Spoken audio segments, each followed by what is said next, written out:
Welcome to Ashley On, your one-stop podcast where we talk about health and wellness, spirituality, and all things new. Stick around as we delve deep into innovations to support a better world.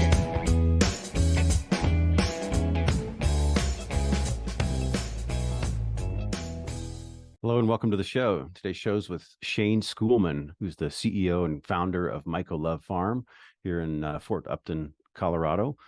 Fort Lupton, that is. And we're going to talk today about their growing process and how functional mushrooms are grown. We'll talk about some of the benefits of functional mushrooms. And we'll talk about obviously the nutritional components and some of the advantages of extracting the mushroom versus taking capsules and powders. So it's a really interesting and informative show. Hope you enjoy it. Thank you so much. As always, this show is brought to you by packedwithlife.com, your source for functional mushrooms. Lots of great information there and links to awesome products that support natural healing, new neuron growth in your brain. Think about that for a second. Growing new neurons, probably a pretty important thing to do.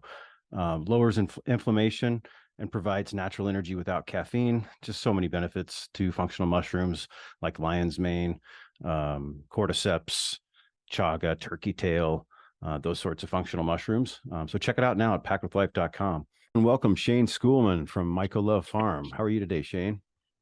I'm doing well. How about yourself? I'm doing great. Thanks for joining us today. I'm really excited to talk to you about all the exciting things you're doing with mushrooms and mushroom extracts, and you guys are very taking a very strong leadership position in the product quality in that area, and so lots to talk about today. Just to dive right in, why don't you tell us tell our listeners a little bit about yourself and how you got involved in the mushroom business? Yeah, absolutely. And I'll try to make it as concise as possible. It's kind of a story, but long story short, I graduated from CU Boulder, backgrounds in ecology and evolutionary biology. Interestingly enough, I didn't learn anything about the world of mycology, but I've always been interested in more of the esoteric or the unknown sciences. And it turns out that mycology is considered still a neglected mega science. So there's a lot of unknowns in there, which is something that really drew me in to begin with. But backgrounds in sort of in this world of conservation biology into this genetic world.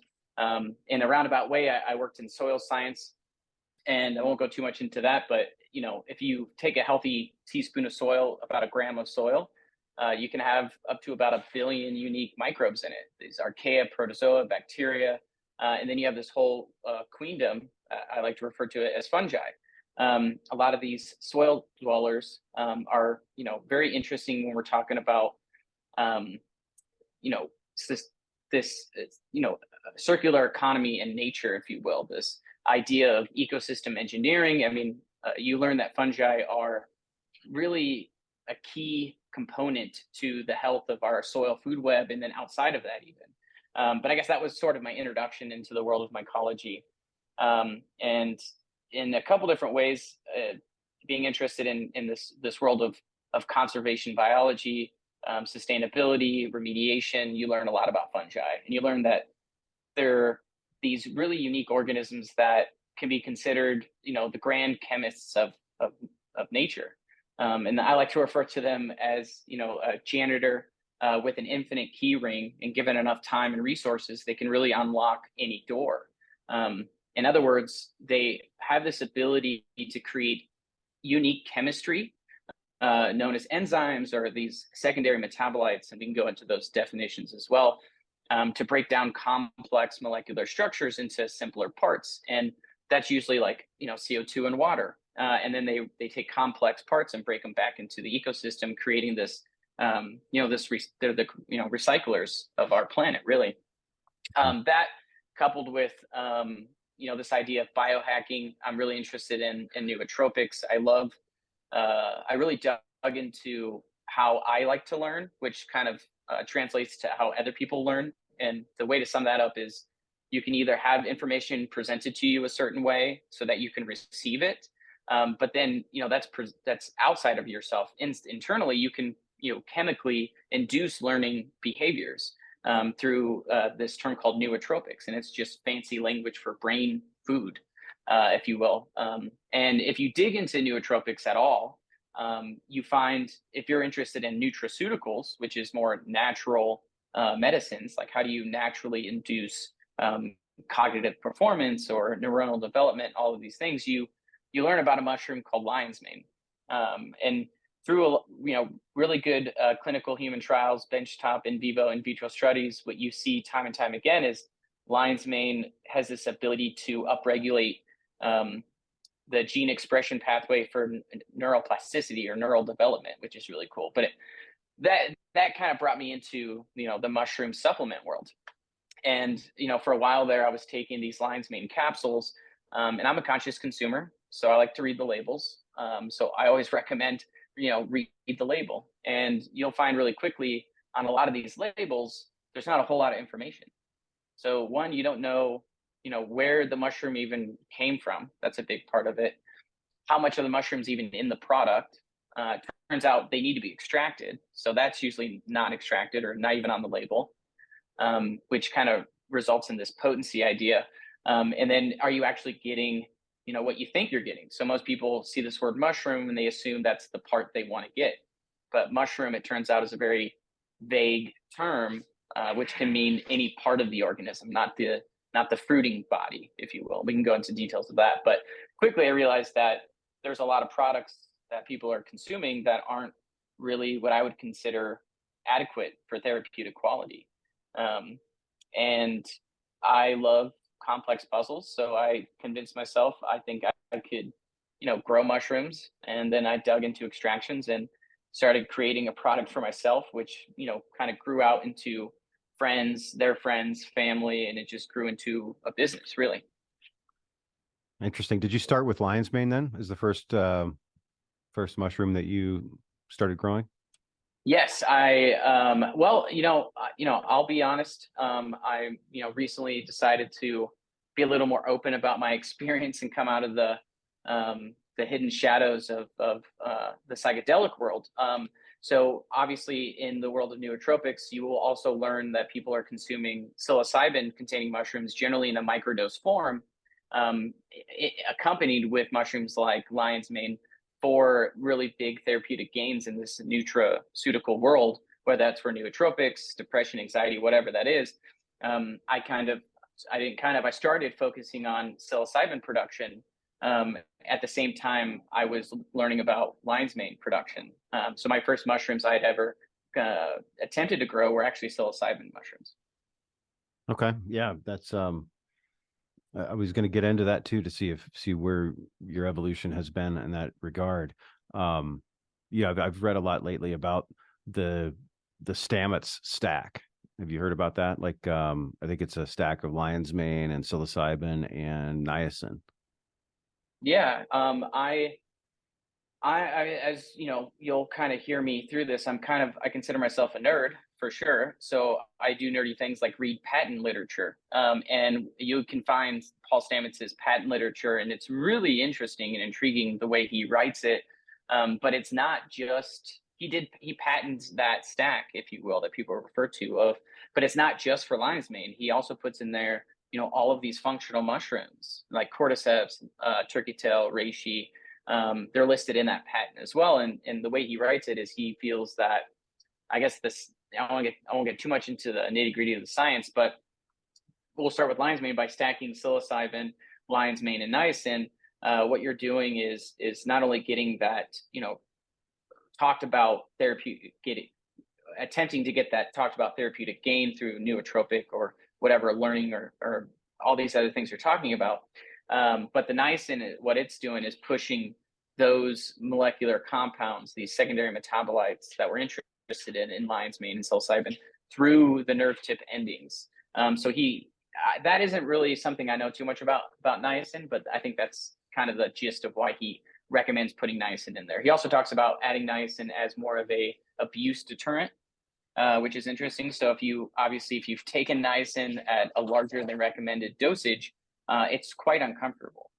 So I think it's a two-parter. One, he feels that it pushes the compounds and cleans out the nerve tips to really push it through. to make, and he hypothesizes that would make it more efficient and effective. But then he also has mentioned it could be a abuse deterrent as well. So people wouldn't take it for the recreational purposes then, is that? Exactly. Yeah. He was trying to remove this recreational side of things, even though the word abuse, I think, is a misnomer or mistermed, because as you read the literature and you find out that these classical psychedelic compounds are considered anti-addictive compounds. They actually at higher therapeutic doses, and I've anecdotally heard people talk about microdosing to treat addictive behaviors, like nicotine is a good example. Right. Okay. So let's shift gears a little bit and talk about Mycolove Farm, and tell us a little bit about that. Where are you located? What are you guys producing up there? Yeah, absolutely. So Mycolove Farm was established a couple years ago. We are a 100% vertically integrated organic mushroom company. So what that word vertically integrated usually is understood or not understood, mostly not understood. This vertical integration term literally means from farm to bottle. We do everything in-house, and it gets even further than that. We started with 4 founders. One of them, which I met through you, was Jake Plummer. We have Michael Heim and Leo.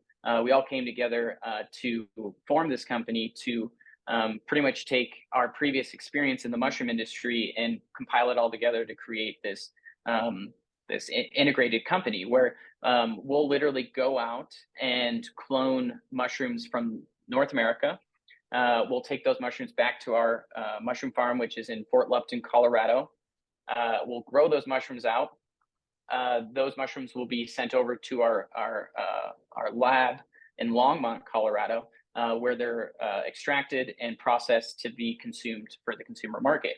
But yeah, basically, we go out, we find the mushrooms we're interested in, we grow them out, and we extract them, and we're focused on our big push is potency. We really want to focus on having a high quality therapeutic product that heals. And we want to focus on it in more of a sustainable manner. And we also want to educate. So the education portion can be anything from how to, do that yourself, go out and clone the mushroom to grow the mushroom, all the way to like, how do you consume the mushroom, and what is, how do you identify a quality product that's on the marketplace? Right. Well, congratulations. It's awesome. What types of mushrooms are you growing there? Are you focusing on the functional mushrooms like lion's mane and others, or are you doing culinary, or are you doing both?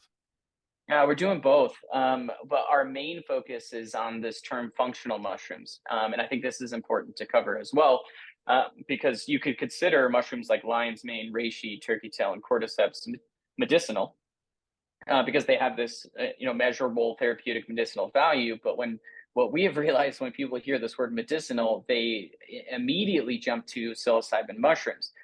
So we wanted to be careful and differentiate ourselves from that group by, we call medicinals more of the psychedelic psilocybin-containing mushrooms. And then we defer to this word functional mushroom for these other therapeutic mushrooms that are not psychedelic. So our main focus is on the functional mushrooms. We focus on lion's mane, reishi, turkey tail, and cordyceps. However, we have a genetic library that's pretty massive, that we have collected over the years, and a lot of those are gourmet mushrooms, like oyster or maitake, mushrooms like that, or chestnut mushrooms you would consume for sustenance.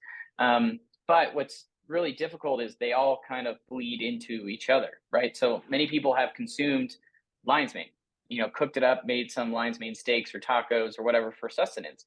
But that mushroom also has a functional value. So it's, a lot of these gourmet mushrooms, it turns out, are functional mushrooms as well. They kind of have this overlap. That sounds good. I'm mostly in the supplements camp and with teas and things like that. I haven't really experimented with the culinary ways to consume some of these functional mushrooms. So sounds tasty, actually. Yeah. Lion's mane,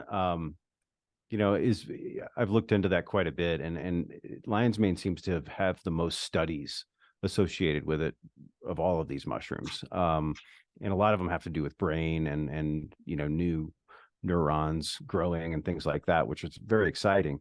And then I have a personal story about lion's mane. I suffered from tinnitus for about a year, maybe a year and a half, and tried everything. I was looking for just about every supplement. I changed my diet. I went low salt. No caffeine, no alcohol. I did everything that you're supposed to do. So went to the ENTs. I got an MRI. Had everything done and nothing worked. Right. So if there was ever an opportunity for a placebo effect, I gave it that. Right. And nothing came through. And then I did 4 days of a double dose of the lion's mane tincture that you guys have, and my tinnitus just disappeared, gone. So it got my attention that one of the things you learn when you're suffering from tinnitus or things like that is that it's usually something else, right? And it's what I found out, it was the brain. My ears checked out, my audio nerve checked out, everything was supposedly fine. But then, I started thinking to myself, what if it's a neuron thing? Why don't I try some lion's mane and see if I can grow some new neurons, and maybe that'll help? And, here we are. So I wonder if you're hearing any other types of testimonials or stories around lion's mane, or any, obviously there's others that I want to talk about too, but let's stop with lion's mane here and see what you can report that people are experiencing.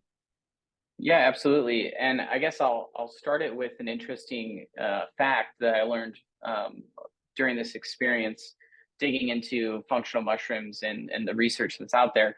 And one thing that surprised me is that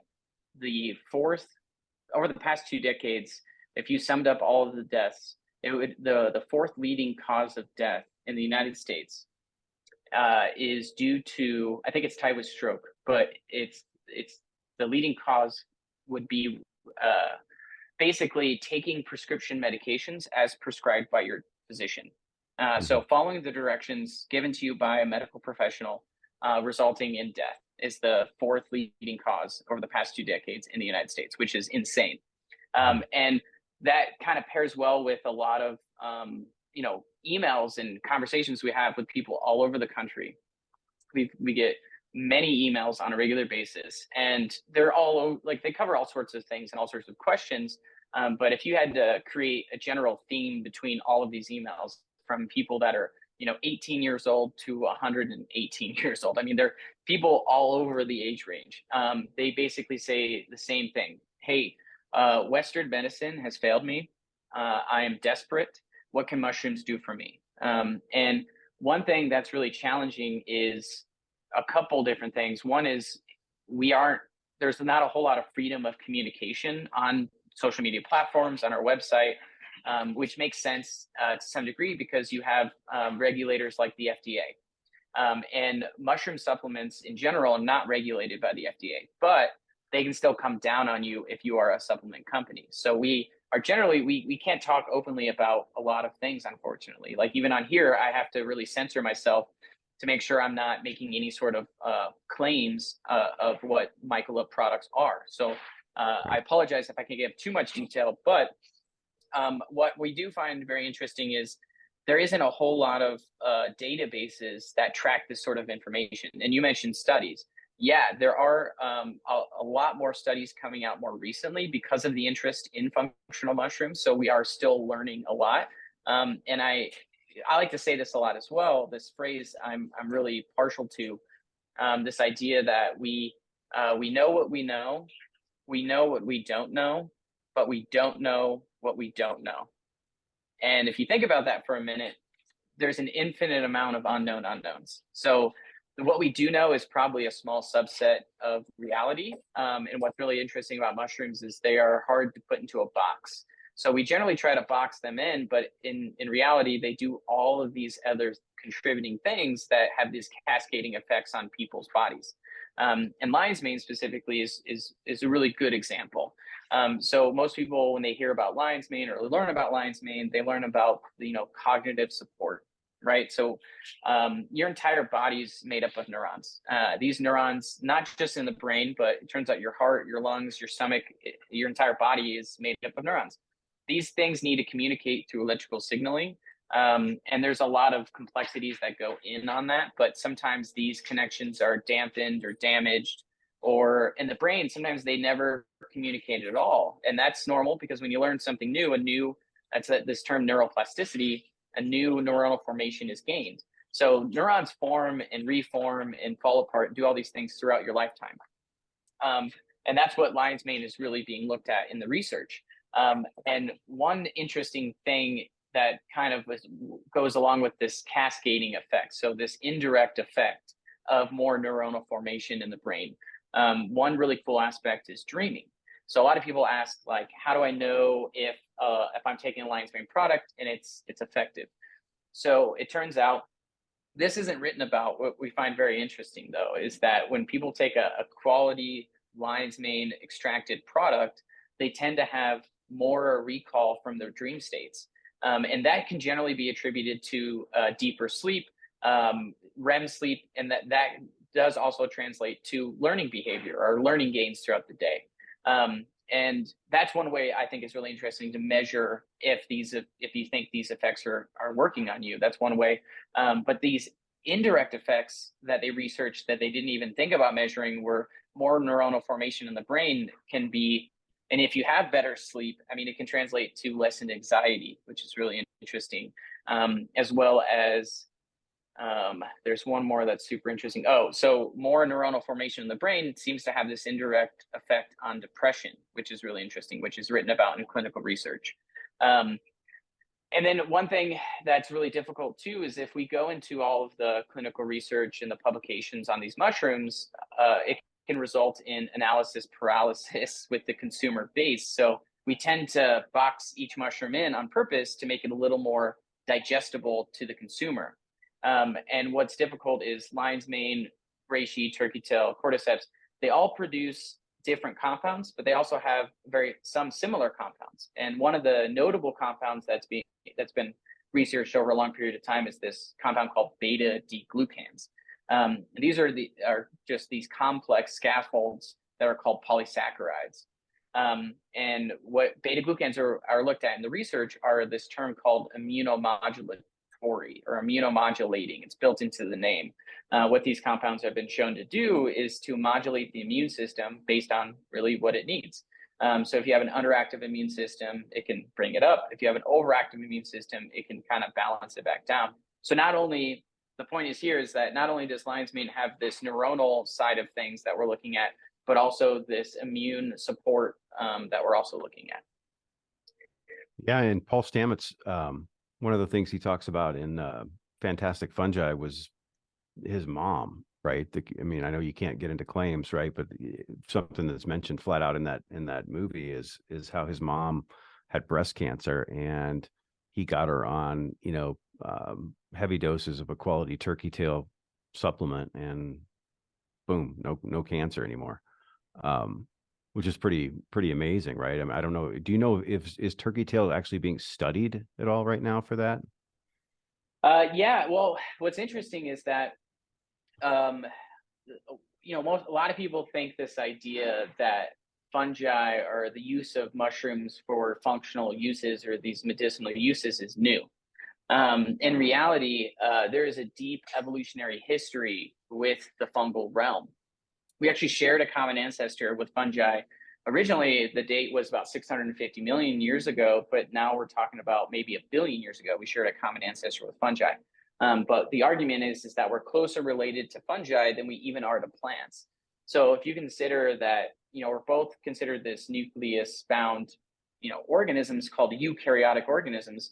And what's interesting is this close relatedness that we have with fungi means that, if they fight a virus or if they fight a bacteria or, they're dealing with something and they produce this novel compound to combat this, those compounds tend to be effective in in mammals' bodies as well, not just humans. So pets is really interesting. It's a field that's growing right now. We're actually, doing some work with a couple different pet companies here local in Colorado for pet supplements as well. But one thing I also like to remind people, it's hard for us to really understand the the timelines, the historical and evolutionary timelines of consuming something for a long time. Our brains comprehend a year. Maybe when you get a certain age, maybe you can comprehend a couple years. And then when you get like into 50 or 100 years, your brain thinks it comprehends that, but it really doesn't. And the timeframes that we're really talking about here are immense timelines. So I like to ask a question that kind of hits this one home, and I'll play it with you. I don't know if you've heard this before, but could you estimate how many days a million seconds is? It can be random. I could if I had a calculator, but no, I can't. Yeah, for sure. Well, it turns out a million seconds is about 11 days. And if I asked you the same question, how many seconds or how many days would a billion seconds be? People might throw out, I don't know, 100 days or 700 days or whatever. It turns out to be about 33 years. So the difference between a million seconds and a billion seconds, in words, it doesn't, really comprehend much, but it's the difference of roughly 32 years and some odd days. It's a long, immense amount of time. But these are the kinds of numbers that I'm referring to when we're talking about this deep evolutionary history with consuming mushrooms. So we've done this for a very long time. We just recently have lost, this knowledge, but it's ancient, which is really interesting. And I'm at a point where I have a long answer for a question I forgot. So help me round No, this that's back okay. out. What was... I think you answered it. So just talk to me a little bit about, I mean, not into complete detail, but just maybe a 30,000 foot view for our listeners of how does one grow mushrooms? I mean, and what are the similarities between what you're doing there on a scaled, business operation versus someone who may want to, do something at home? Like what are similar, like just again across the cloud tips? Yeah, for sure. Yeah, that's a big question we get a lot. We actually teach mushroom cultivation workshops. And these workshops are pretty straightforward. What's nice about mushroom cultivation is it's scalable. So you can learn the same principles to grow mushrooms in your kitchen for, starting a business. Really depends on, your scale, but most of these principles are scalable. We usually break mushroom cultivation down into 4 simple stages, and you kind of treat it like you would a baby. So stage 1 would be what we refer to as the inoculum phase. So maybe you go out and you find a mushroom you like, or you go to the grocery store, you grab some oysters off the shelf, or you can purchase culture as well. So however it is that you start the culture, your goal is to amplify it and make sure it's clean. So we do that, through using these things called petri dishes or agar, if you will. Not too important, but your goal here is to get it into a liquid media like this, just basically a mason jar full of liquid. This isn't necessarily a liquid media, but it's kind of what you would be doing. You would grow the mushrooms in a liquid. And what's interesting about mushrooms is not only do they grow outside, but they also grow in liquid, it turns out, which is really odd, I think. But they're very versatile. So you grow this liquid up, that's sort of its baby food. It's very simple food. Like, let's say for a beginner, you could use something as simple as your local raw organic honey supplier. So if you find a bee farmer and get some honey, you can make some liquid media for mushrooms. And then once it's grown up on its baby food, you would feed it something a little more hardy, a little more profile for amino acids, nutrients, proteins, carbohydrates, stuff like that. That's generally considered a grain. So most people, you can grow mushrooms on all sorts of grains, but most people use simple grains like oat, rye berries, or millet, something along those lines. Once it grows up on the grain, on its teenage food, and it's big and strong, you can transfer it to its adult food. And that adult food can generally be categorized in two frames, so it kind of forks. So it turns out I don't want a blanket statement here, but pretty much any cultivatable mushroom, you can grow the same way. Stage 1, it can eat the same food. Stage 2, it can eat the same grain. Once you get to stage 3, it generally will fall into 2 categories or both. Some have a wide diet, but those 2 categories are generally wood. So the most universal wood for most cultivatable mushrooms, pretty much all of them that you know and see and consume, grow on oak, a hardwood. There are obviously other mushrooms that grow on softer woods or more acidic woods or conifers stuff like that. Most of the time, it'll be something like and the second category considered compost, because it can mean. But anyway, you feed, and once it kind of it's ready for that fourth fruiting. So mushrooms, I guess ecology and life cycle of a mushroom. So let's say you're out on a hike in the woods and you come up to a log and it has, reishi or an oyster growing out of it.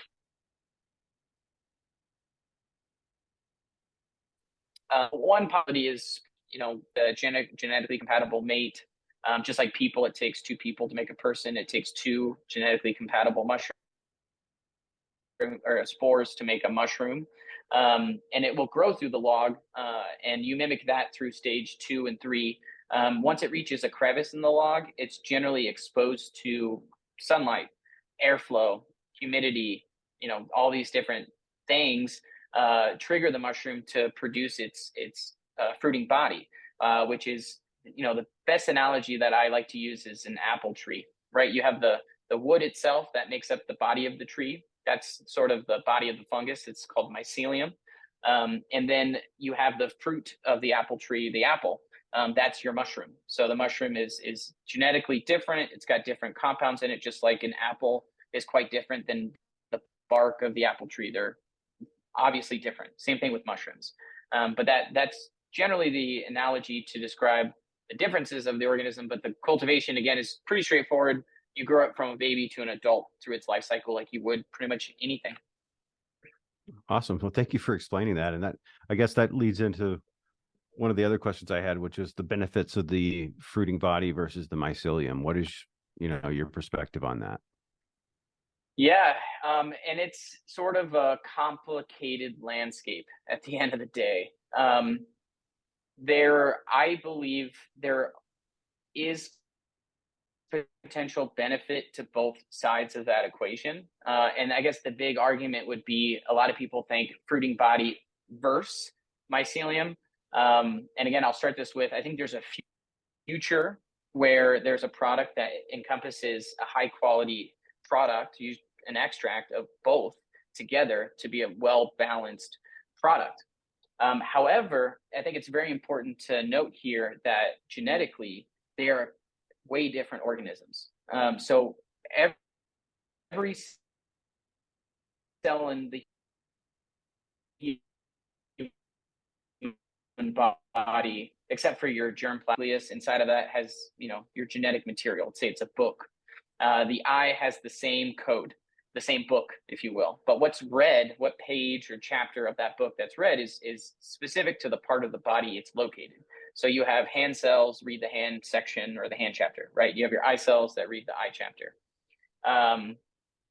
And they're expressed differently, right? That's why I don't have eyes on my hands, as cool as that might be. Like that's probably not a mutation that would ever occur, but it's very specific what is expressed in that DNA code or what section is. Same thing with mushrooms. So the mycelium, being one part of the organism, it reads and expresses its own genetic material, as well as the fruiting body. It's got a completely different section of that book it reads. And all that really means at the end of the day is there's generally different compounds that are produced between the two. And I think that's a very important concept, because why would you consume the bark of an apple tree? I mean, there might be argument for a medicinal value of the bark of an apple tree. But there's obviously a difference in the fruit of the apple tree, right? There's a value to that that's quite different than eating bark. Same thing with, I would argue, with mushrooms. And why is there even a debate going on? I think that's important to kind of cover as well. Out of the 4 stages I described, stage 1 and 2, 2 is where you would stop if you were selling a myceliated product. You would grow it on its baby food, then you would grow it on its teenage grain food, and then you would stop. When you would go fruiting the mushroom, you would have to go through the entire process. So that's more work. But it's not, I wouldn't say it's split it down the middle as in it's 50% more work. I would say it's more like 70% more work to fruit the mushroom than it is to grow out the grain.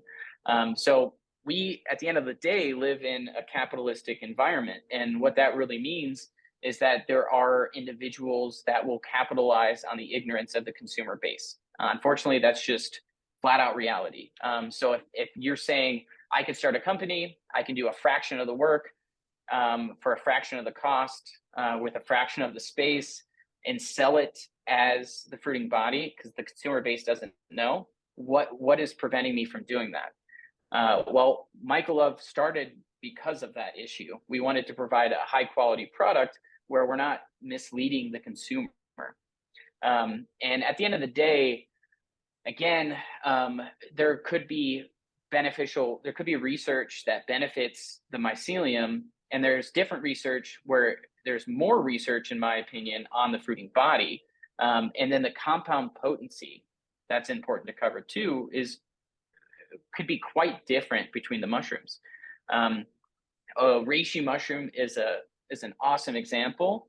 I have a reishi behind me. I'll grab it out here in a second to show you. But the reishi mushroom can have, again, we don't know what we don't know. So we don't know everything about the reishi mushroom or lion's mane or any of those mushrooms. But what we do know is that reishi can have up to 400 or 500 compounds in the fruiting body.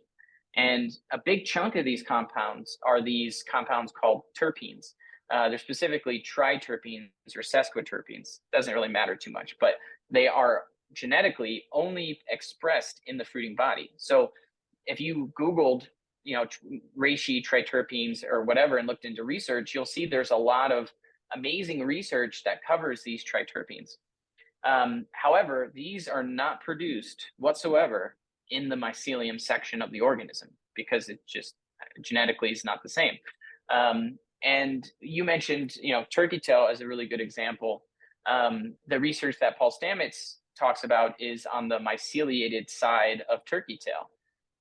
We did some, we've done internal studies and we've looked at extracts between the mycelium side of things and the fruiting body side of things. And what we have seen because of our extraction process and methodology is that it's night and day difference when we're talking about certain compound densities. You just have far more of these compounds found in the fruiting body, and the mycelium doesn't even come close at the end of the day. However, I will end it with this whole topic. The largest terrestrial organism on the planet is in Eastern Oregon, in the Malheur National Forest. It's a mycelium mat of a honey mushroom that's about 200 acres in size. And I believe this thing is, thousands of years old. And what's interesting about that is it's a massive organism, and it's generally, in the microbial layer of the soil, in the wood and all that kind of stuff, just kind of permeating that entire platform, if you will, or environment. And again, I mentioned that, a healthy teaspoon of Oregon soil, if anything, has over 1 billion microbes in it. And they're not all symbiotic organisms looking to cooperate with this organism. They're looking to munch on it and break it down to simpler parts. The world of ecology can be very metal sometimes, but that's just how those dynamics work. And this organism is one cell layer thick. It's roughly a micron thick. So your skin, you have skin layers, like an epidermal layer that's, in numerous amounts of cells thick, and you even have a microbial layer to protect your inside from the outside of your body.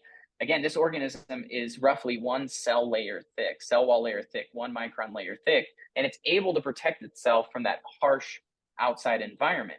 And it's able to do that because it produces really unique compounds that can protect it from certain attacks, from viruses, bacteria, whatever. And that's where I would say there's an argument for a potential application for a mycelium-based product, as long as it's grown in a quality way and it's extracted in a quality way. I assume there's some sort of compound production in that side of it that would be have some sort of effect on the human body.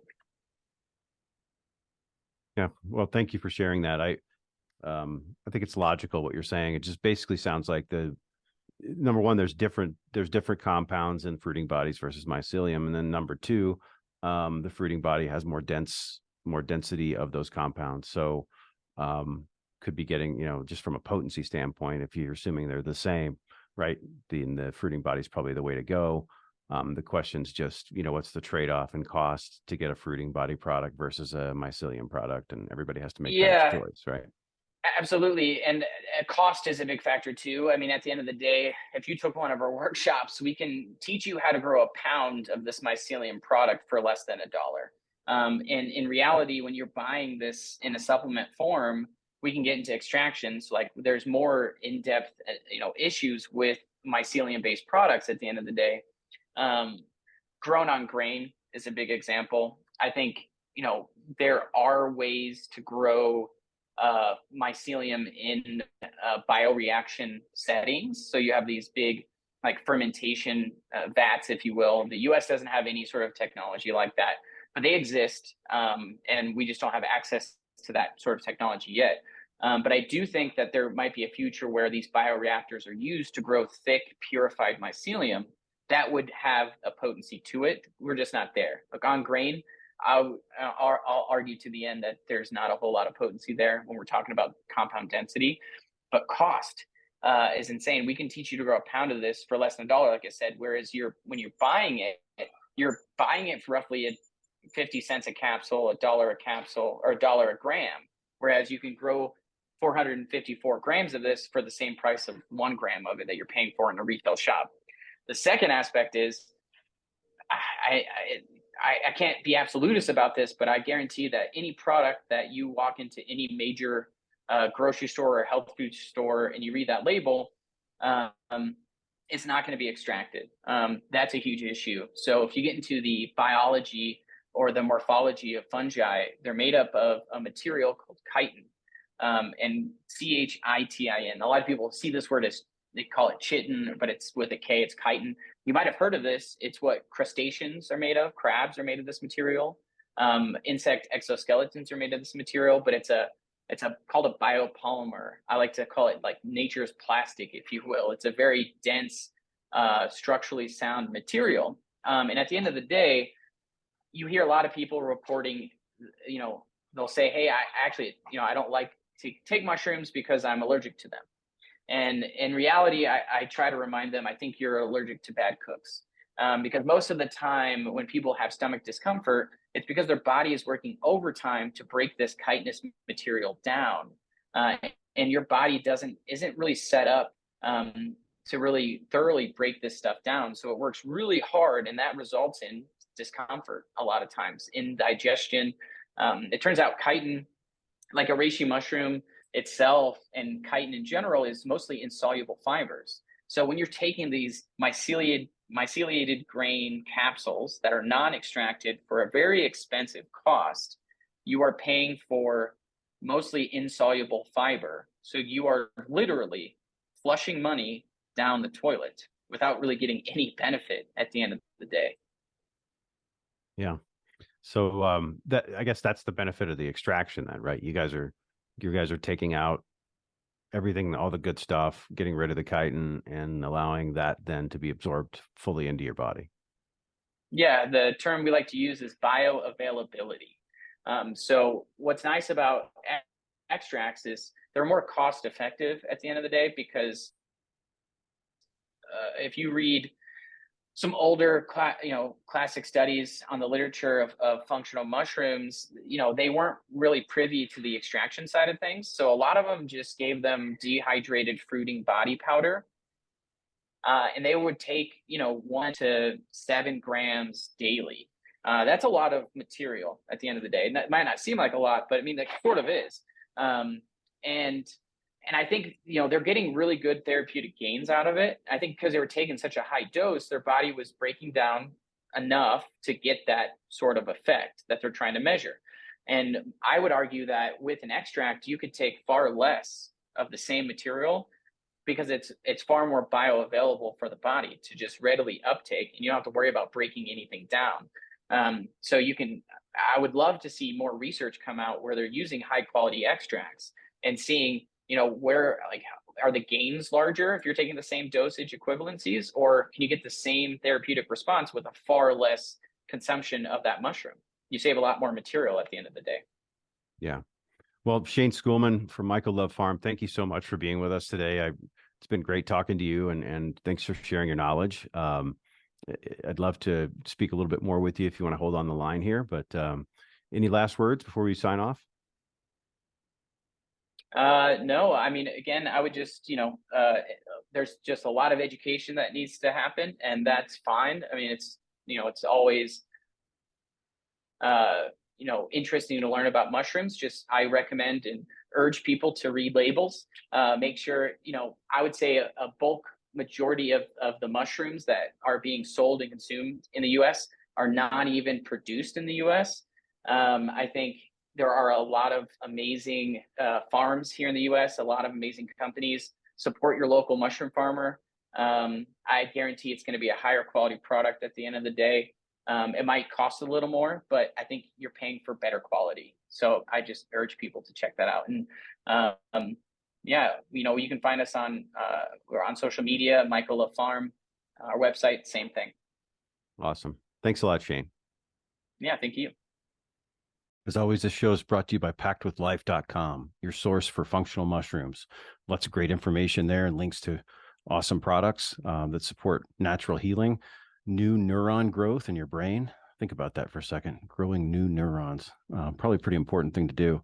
Lowers inflammation and provides natural energy without caffeine. Just so many benefits to functional mushrooms like lion's mane, cordyceps, chaga, turkey tail, those sorts of functional mushrooms. So check it out now at packedwithlife.com.